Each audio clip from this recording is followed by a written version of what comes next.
that walking is very important for our health. But winter has arrived for most of the country. Now everywhere is cold, and if you're not careful with the harsh winter, there is risk of hypothermia or frostbite and what have you. But we have to still keep active. It's either you decide to walk or you decide to do some exercise in your home or you register for a gym, whatever the case, you just have to keep moving. Now, I'm just going to share 7 steps or a few steps that I take for cold weather safety. For those who want to continue walking in spite of the harsh weather. Okay.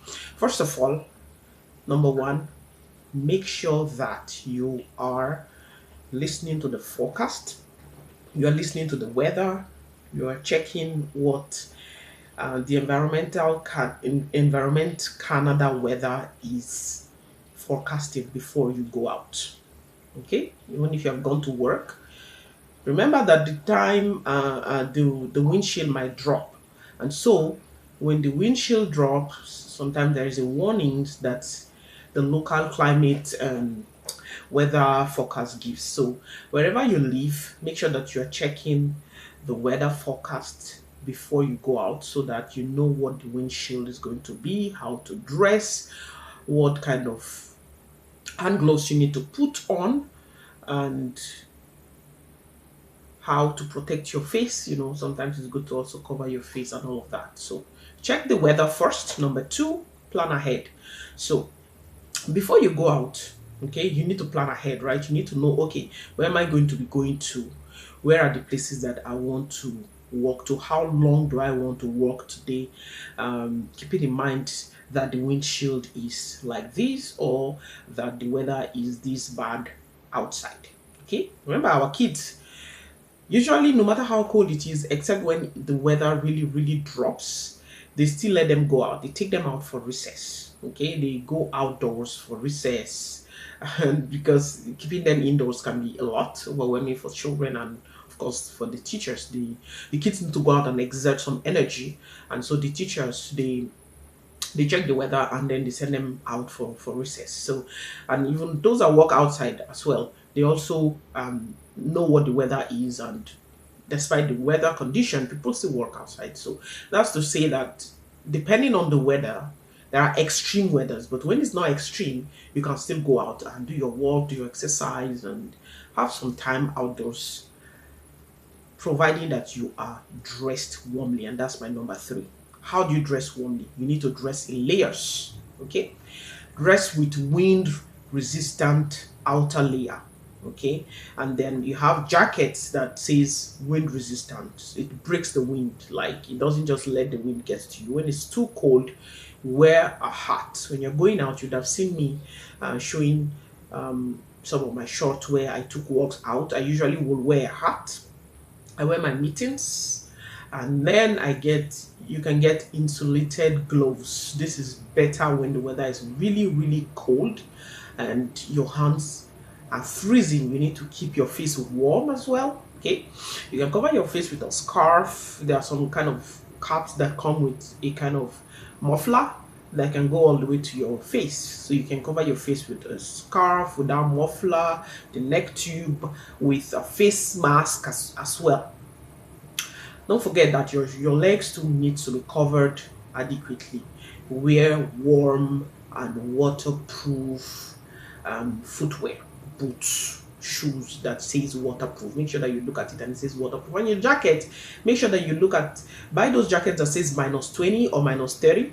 Those ones are warmer. They'll keep you warm and you would enjoy your walk when you go out for a walk. And this might not be only for those who are working. Those who are just coming to Canada also will benefit from this video. You're just coming to Canada. This is how to dress warm in Canada and to not get under the weather, not get sick due to the cold weather.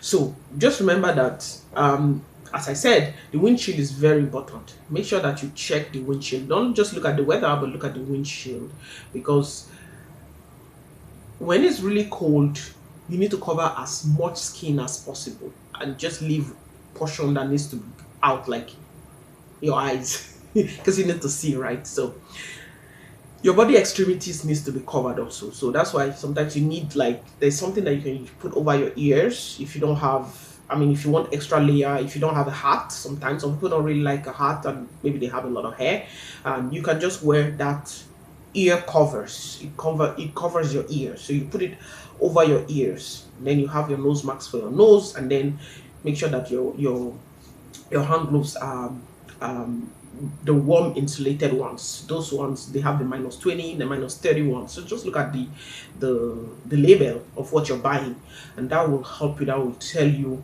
the temperature that those gloves can resist or the jacket can resist at. Okay, so every extremities, your fingers, your toes, your ears, the tips of your ears, the those part of your body, they lose heat the fastest, right?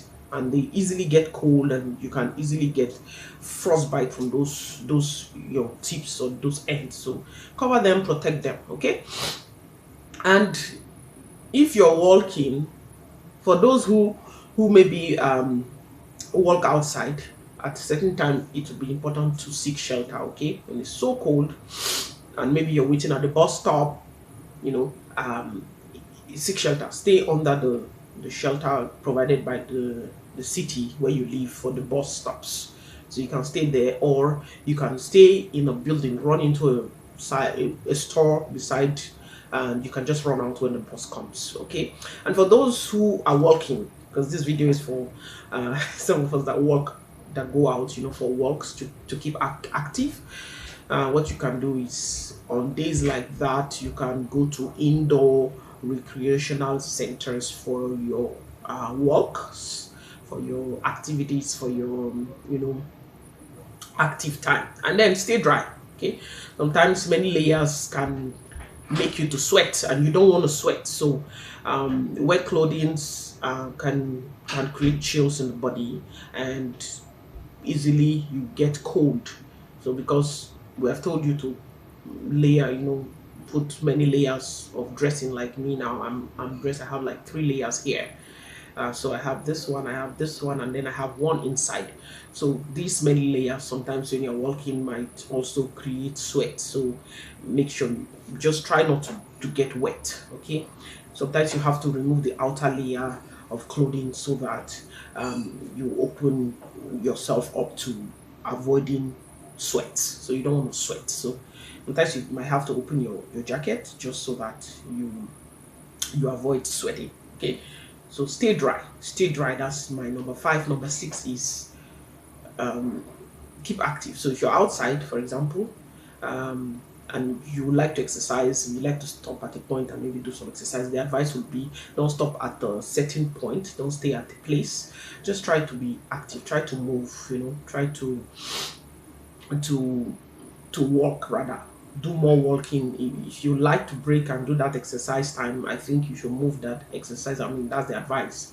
That's just not a thought. That's really the best thing to do. The best thing to do is to do your other kind of exercise in your house, indoors, but walking. Make sure that when you're outside, you're actually keeping active. You're moving, because that will help you to stay warm by helping your body to generate body heat that helps you with managing the extreme weather conditions. Okay, number 7, final point but not the least, is that you need to watch for sign of frostbite. Sorry, watch for signs of frostbite, and knowing these things can also help you to help another person.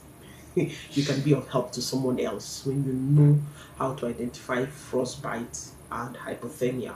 Okay, some people are more susceptible to cold, like babies, children, the elderly, those with circulation problems, like those who have like handicaps and those who are not very mobile. Those people are susceptible to cold. So check with them. If you see someone on the way that is just still, and you can ask them questions. And if you have family members who are elderly, check with your elderly relative and neighbors, okay, so that you are actually ensuring that those people are warm enough, even if they live alone, because some people are elderly but they insist on living alone, but they need help because they're elderly and they don't know what to do, and sometimes they might be in need of your help. So check with them. If you see a neighbor that's not come out for a long time, check with them, make sure that they're doing well, make sure that they don't lack anything, because on snowy days and very cold days and very freezing day, when there's freezing rain and all of that, they're scared of going out. Some of them will go out and fall. So you can check with them and ask them, okay, is there any way that I can help you? Help them to clear their snow, help them to clear the path in front of their home and in front of their door, help them to take their trash can to the to where the trash people can pick up their stuff. Just lend them a helping hand. It will go a long way to assist these people during this cold weather. Okay, can help them to shop as well. Ask them when you're going shopping, hey, can I help you pick one or two things? Give me your list, I would like to help you. That will go a long way in helping our elderly people. um just remember, if you smoke or you take alcohol, this smoking and alcohol intake could also increase your susceptibility to cold. So you want to stop altogether. That's my advice, of course.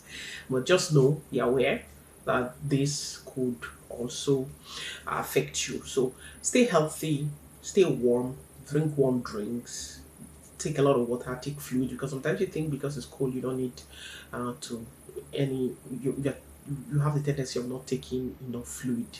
Your fluid intake reduces during winter, and some people take a lot of coffee, which is not too good for your health. So try to take more of warm things, warm soups, warm water, hot water, teas, herbal teas, and a little ginger, little lime, little garlic. This goes a long way in helping you keep your immunity high and helping you survive during this cold weather.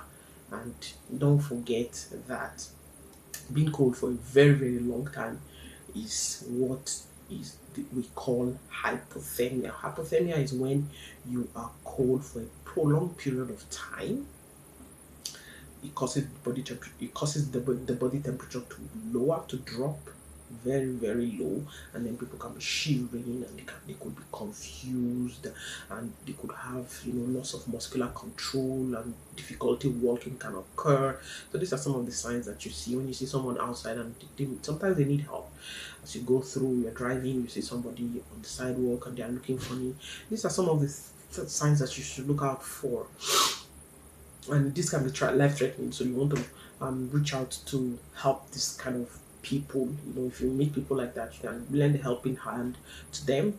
Reach out, call 111, because cardiac arrest can occur if not taken care, if they're not being looked after on time. So get medical help for them instantly. Call 911.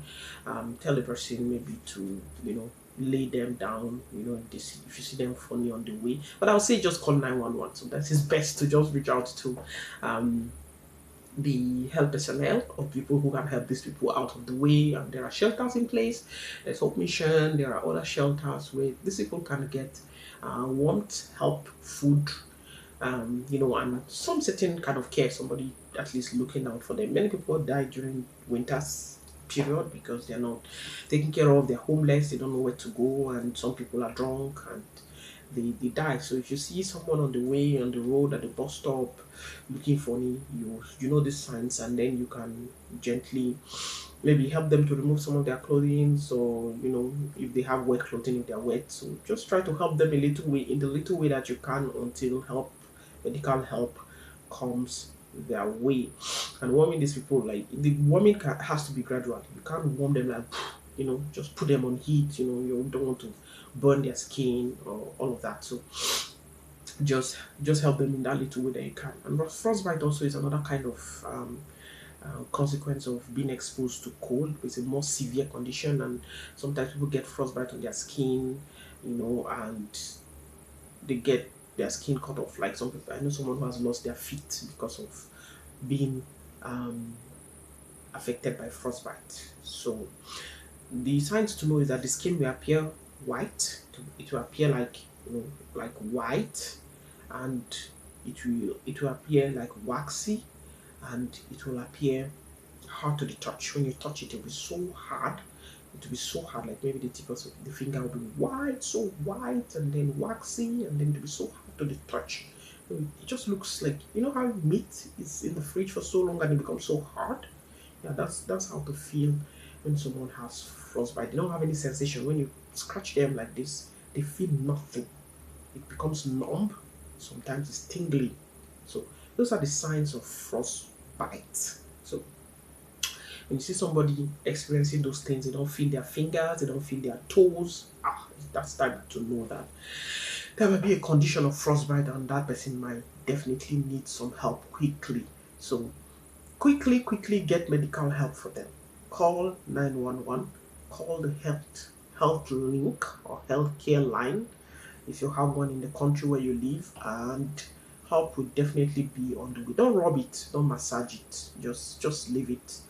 And don't try to warm it, don't try to warm it, but just if you're outside for so long and you have that kind of feeling and you just came in, the advice is just try to stay warm. Get the natural warm. Maybe put your hand under your armpits, your legs, just leave them, a little bit. Wait for the body temperature to kind of warm up a little, and let it warm up gradually. It has to be a gradual process. So put it gradual. Let it just gradually start to warm up.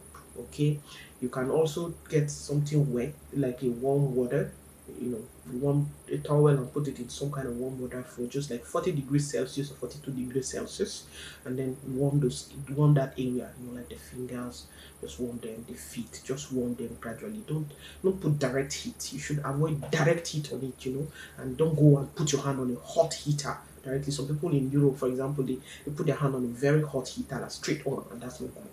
Don't do that. So these tips, what I have for you. I hope that you will take it to it, and that it will help you as you stay active and as you survive this winter session. Next time I'm going to do a video on how to take care of your hair in winter, 4C hair, especially if you have 4C hair for 3A, 3B, 3C.